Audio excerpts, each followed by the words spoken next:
Actually, I need to announce that my presentation deviates a little bit from the title that is given in the program, which is actually a critical theory of nationalism, post-nationalism, and anti-Zionism. And I'm actually presenting something on some thoughts on how feminism and critical theory are used in order to legitimize the support of BDS and of an anti-Zionist drift. Why am I doing so?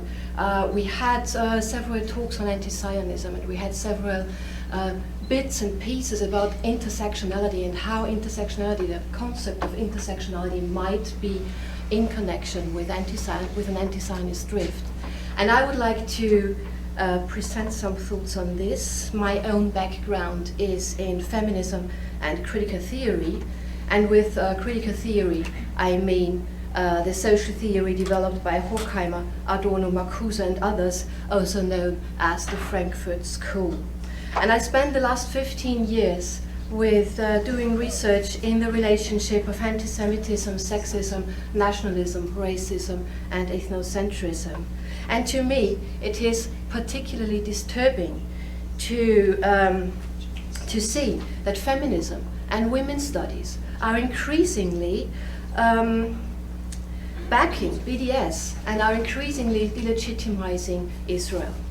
They do so also on the basis of intersectionality, meaning the concept of interlocking oppressions on the ground of race, class, and gender. Intersectionality is very much about the struggle to re-articulate categories, that had been ideologically set apart, but which in reality are interrelated. So, feminist critique and intersectional methodology show the connection and mediation of race, class, and gender. And the theoretical roots of this concept are certainly in a materialistic social theory, particularly in critical theory.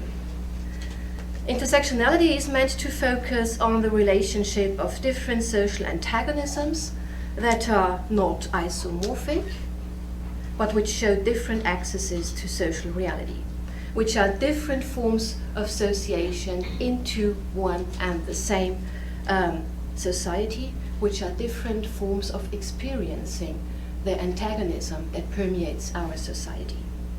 So it is somehow very much about applied dialectics. Intersectionality, based on critical theory, views anti-Semitism not only as a function of capital, but as a key to understanding society. And also gender relations, or the social relationship to nature, are viewed as key moments in understanding society, just as class relations.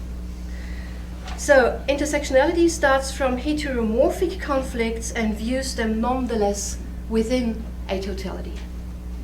Different problem situations that are nonetheless not outside the capitalist mode of production, but intrinsic parts of it.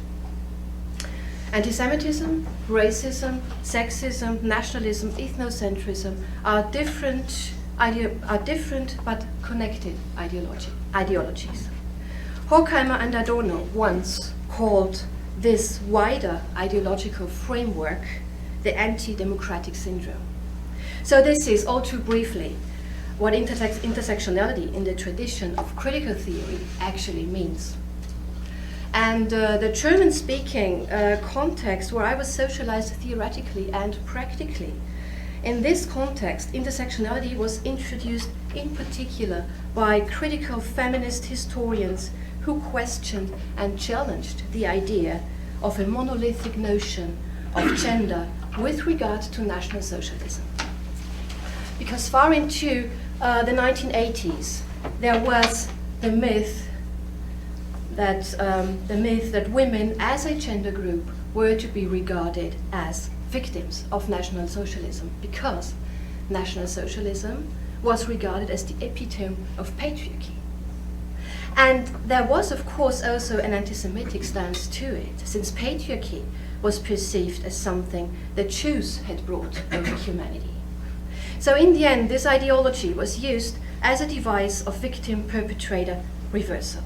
And it was critical feminist historians and sociologists in Germany and Austria who challenged this narrative by asking the other question, namely the question what German women actually did during National Socialism, what their scope of action was, which possibilities of resistance they had, and in what a variety of ways they not only cooperated with the Nazi regime, but also had pivotal positions in it. So a thorough deconstruction of a monolithic notion of a female gender group took place exactly against the background of delineating the way German women were integrated in the Nazi mainstream, while Jewish women or Roma women were murdered. And of course these women were murdered because they were Jewish, respectively Roma, and not because they were female. But their femininity was instrumentalized in Nazi propaganda. For example, Himmler said, the terrible Himmler, said that particularly Jewish women were to be extinguished because they were the natural source of the constant renewal of the Jewish race. So we see that the anti-Semitism is permeated by sexist motives too. Anyway, this background seems to be important as it shows the differences between the German-speaking tradition of intersectionality that does not exclude the Jews and that does not exclude the experience with National Socialism, and maybe the US-American tradition of intersectionality. The German model, I would say, cannot so easily be instrumentalized for delegitimizing Israel. In the US, however, the tradition of intersectionality is a bit different, though also here one of the protagonists and forerunners of this concept views herself in the tradition of critical theory, namely Angela Davis, who taught at the University of California at Santa Cruz. In the 1960s, she had studied with Herbert Marcuse and Theodor Adorno. She was leader of the Communist Party USA and an activist in the civil rights movement with close relationship to the Black Panther Party. She is a feminist and queer activist, and in this context she developed ideas on intersectionality. And, one needs to add, she is also anti-Zionist and a supporter of the BDS movement. And now the question that I would like to ask is whether she supports BDS because, or rather in spite of her being a feminist and a critical theorist. And I would like to go a little bit into this question. Critical theory is a theory that always acknowledged not only the legitimacy, but also the necessity of Israel's existence as a sovereign Jewish state. After the Shoah, critical theorists unanimously were in favor of an independent nation state of Israel as a Jewish state, as the only means apt to prevent a repetition of the Holocaust. Israel is seen as a universal necessary to protect the particular, in this case, the Jews worldwide. So starting from critical theory, one should arrive at a profound solidarity with Israel. A couple of months ago, exactly in October 2014, Angela Davis gave a talk at the University of Vienna where she positively referred to Herbert Marcuse, and particularly on the dialectical relationship of past and present, meaning that the present is always informed by the past, by past hopes and promises, but also by past horror and injustice. This is probably a cornerstone of critical theory, this dialectical relationship between past and present. And it found its pivotal expression in Adorno's formulation of a new categorical imperative in the negative dialectic. Let me quote.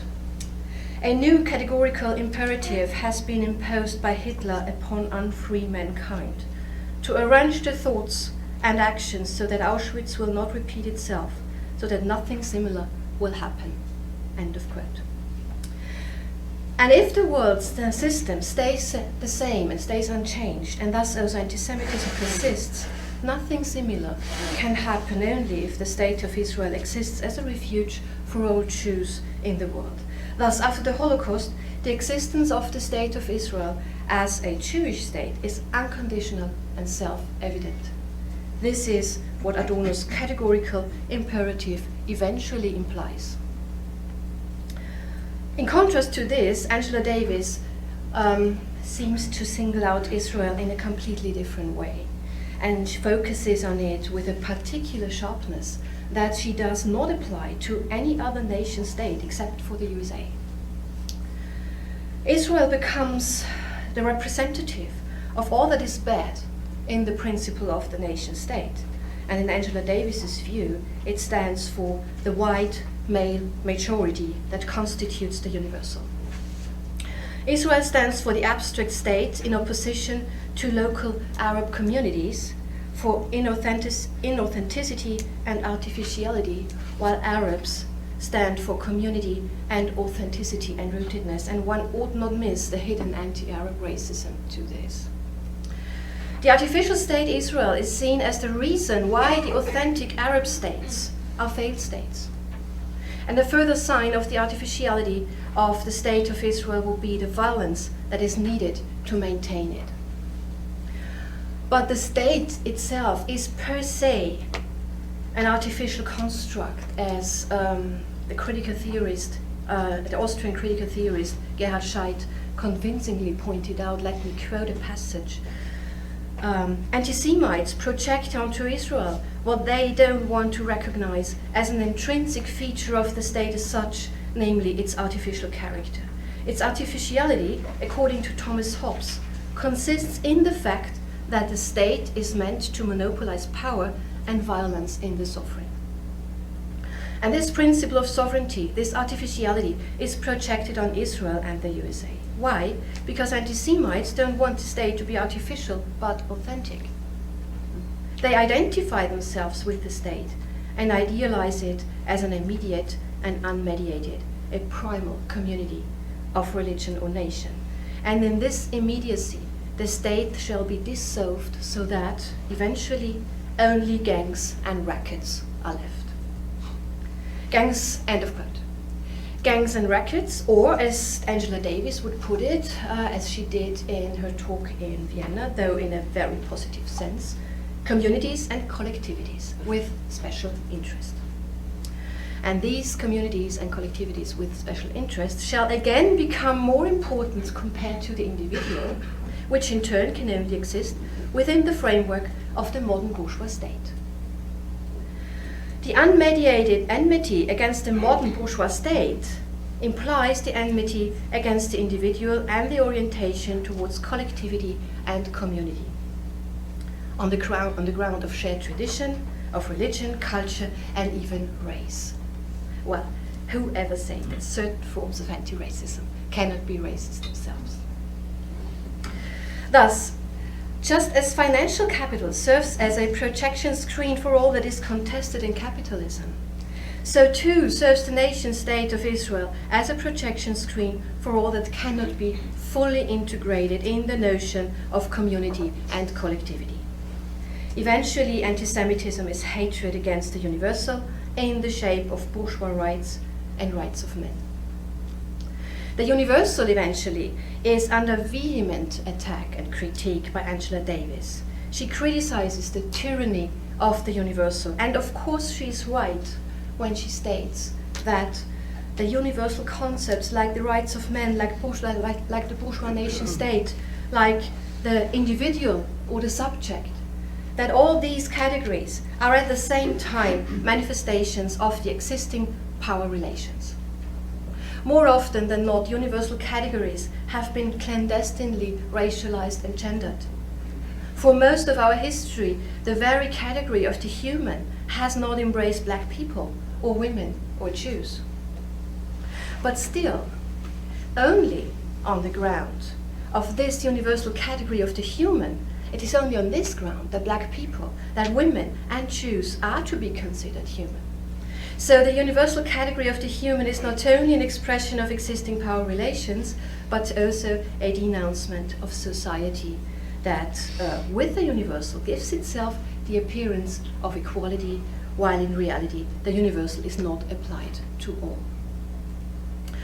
So this touches probably upon the core problem of social theory, namely the dialectical relationship of the universal and the particular, of society and the individual.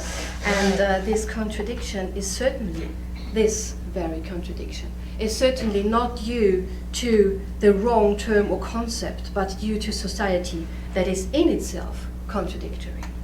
And we will not change this contradictory and antagonist society if we simply renounce the universal concepts that capture its contradictoriness and dissolve them into a number of particularities and special interests. What is needed in the face of critical theory is an immanent critique in order to see that the universal fails not because it is universal, but because it is not universal enough. So we might expect from Angela Davis, as a critical theorist, to propose a profound critique of the universal and a permeation of the dialectics of the universal and the general and the particular. But rather, she cuts the dialectics apart into special interests of women, of black people, class interests, and so on the one hand, and the abstract notion of general interest on the other hand. And the mediation between the both, between the two of them, vanishes, as if the one could be without the other. The special interest simply replaces the contested universal. But the problematic thing, the even more problematic thing, is that when it comes to special interest, according to Davis, it is not about the individual, but about community. She adds in her talk, and let me quote, that it is so refreshing to be outside the US, because in the US you constantly have to challenge the individualization that happens under neoliberal ideology.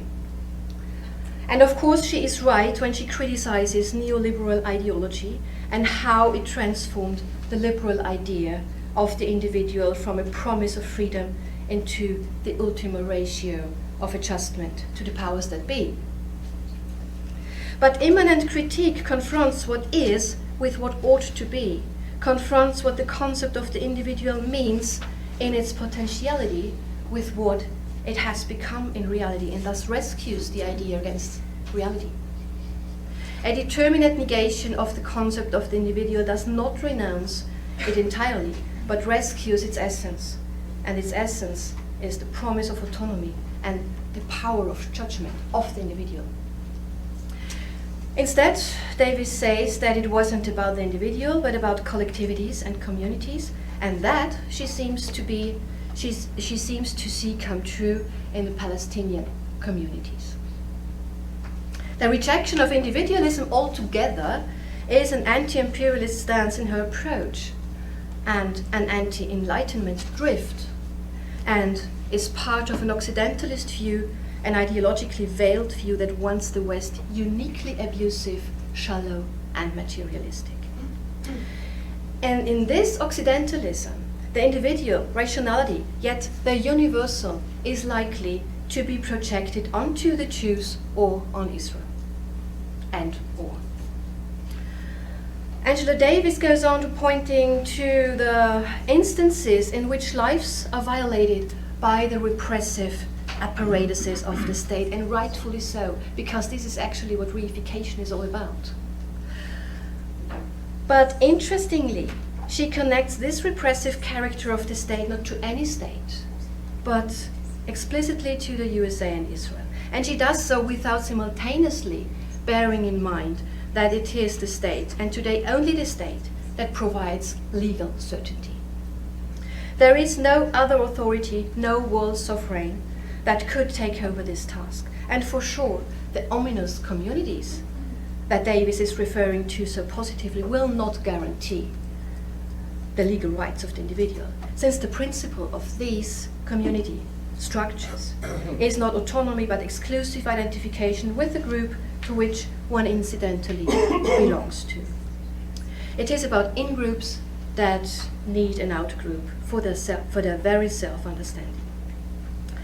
Eventually, Angela Davis is herself aware of the problematic of dissolving the universal into several particularities and special interests. In a talk on queer BDS, and on pinkwashing Israel, she says that, let me quote, "The more we complicate ideas of struggle, using concepts of race, gender, class, sexuality, nations, abilities, etc., the more we are moving from broad categories to ever more restricted ones, and thus narrowing down our focus," end of quote. And she tries to open up and expand the terrain of struggle again, exactly via queer BDS. But how and why can this work? It can only work, the creation of a notion of a universal solidarity can only work on the ground of one outcast. And this one outcast is the state of Israel.